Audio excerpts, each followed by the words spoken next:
Au sommaire ce soir, à une semaine de la célébration de l'Eid el-Kébir, les préparatifs s'annoncent difficiles au regard de la grève de plusieurs entreprises affiliées au Syndicat national des assurances, banques et établissements financiers et commerces.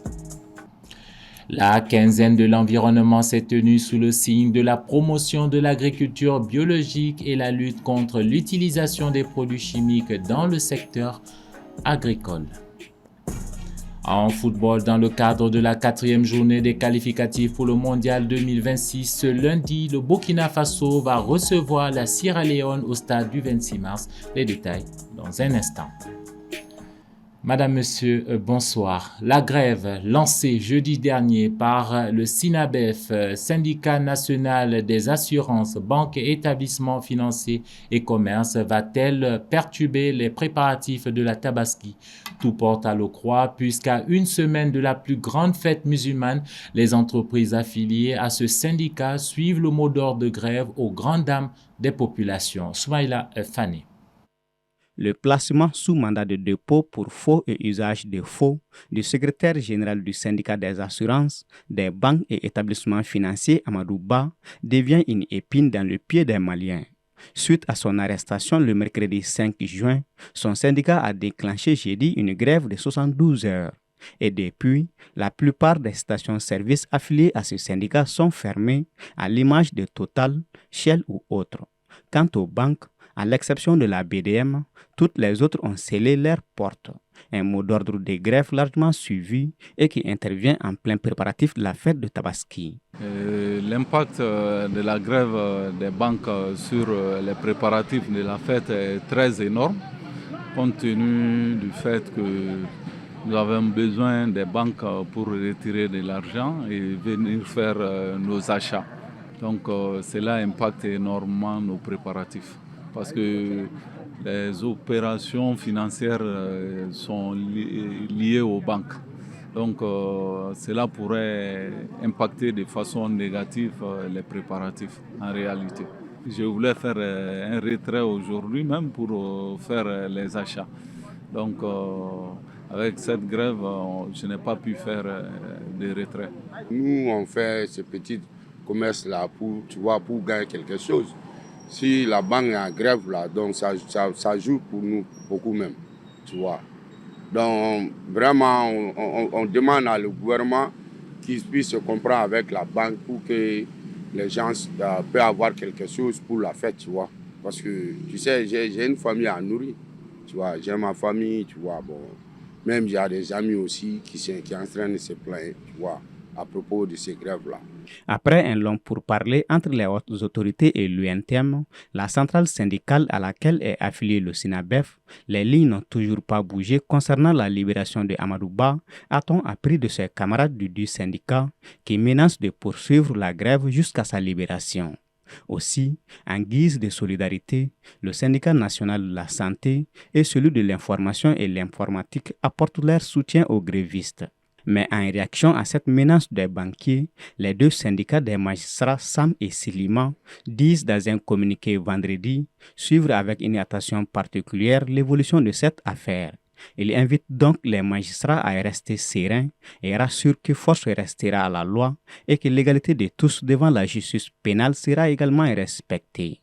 Dans ce contexte de climat tendu entre magistrats et banquiers, la fête qui s'approche à grands pas serait un cauchemar pour des milliers de familles en manque de liquidité pour les achats.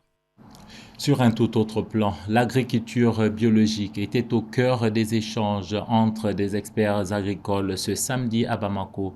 Les échanges ont entre autres porté sur l'agroécologie et la restauration et la fertilité des sols sans produits chimiques. Cette rencontre s'est tenue dans le cadre de la 25e édition de la quinzaine de l'environnement. Paulia Pinguessan nous en parle. C'est le thème national de cette 25e édition de la quinzaine de l'environnement, à savoir la restauration des terres, la désertification et la résilience à la sécheresse, qui a motivé cette conférence afin de poser la problématique des effets néfastes de l'agriculture conventionnelle ainsi que des avantages de l'agroécologie et de l'agriculture biologique. Notre activité de promotion de l'agroécologie et de l'agriculture biologique tend à résoudre certains types de problèmes liés à la consommation des produits qui sont malheureusement infectés des produits chimiques à outrance et des pesticides de tout genre. Alors qu'il est avéré aujourd'hui scientifiquement que l'usage de certains types de produits chimiques et de pesticides sont néfastes non seulement pour la santé de l'homme, mais aussi pour l'environnement. Donc, ce qui devient une lutte noble pour nous, en tant qu'organisation de la société civile, de militer pour développer des alternatives de consommation d'autres types de produits qui sont les produits biologiques et agroécologiques. L'agriculture biologique, certains pensent que c'est une question de mode, alors que loin de là, en fait, aujourd'hui, l'agriculture biologique, l'agriculture agroécologique, nous devons tous plus ou moins tendre vers ça parce que, ça améliore notre propre santé et il y a des créneaux aujourd'hui, il y a un marché qui est disponible, ça améliore les conditions de vie des producteurs, ça préserve les sols et ça lutte contre les changements climatiques. Et ça permet à certains aussi de s'adapter à ces changements climatiques. Selon les experts agricoles, si l'agriculture biologique connaît une popularité croissante auprès des consommateurs, cela n'est pas surprenant compte tenu de la tendance croissante des consommateurs à privilégier les produits naturels et durables et à délaisser les produits synthétiques. Consommer les produits bio, c'est d'abord pour nous préserver notre bonne santé. Voilà, parce que nous vivons dans un monde où actuellement tout est chimique, tout est transformé et pour conséquence, c'est beaucoup de maladies. Et vraiment, nous tenons à préserver notre santé et celle de notre famille, raison pour laquelle nous avons opté pour les produits bio. Les engrais chimiques et synthétiques sont connus pour être nocifs pour l'environnement, notamment pour la santé des sols. Mais l'agriculture biologique est-elle la meilleure solution? Et je ne dis pas qu'il faut exclure totalement l'utilisation d'engrais, mais on peut optimiser l'utilisation d'engrais, les peu qu'on a là. Il faut amener les gens à aller dans l'agroécologie, que les gens produisent de façon durable et que les consommateurs aussi s'engagent dans ça. Ça améliore notre santé. Ça va peut-être amener les gens à fréquenter moins les pharmacies, à fréquenter moins les hôpitaux. Et ça permet à l'Afrique aussi de garder des devises. Les engrais naturels ou synthétiques améliorent l'efficacité et la croissance des plantes et des cultures. La fertilité du sol est la qualité qui favorise la croissance des plantes, de même que la lumière, l'humidité et la température.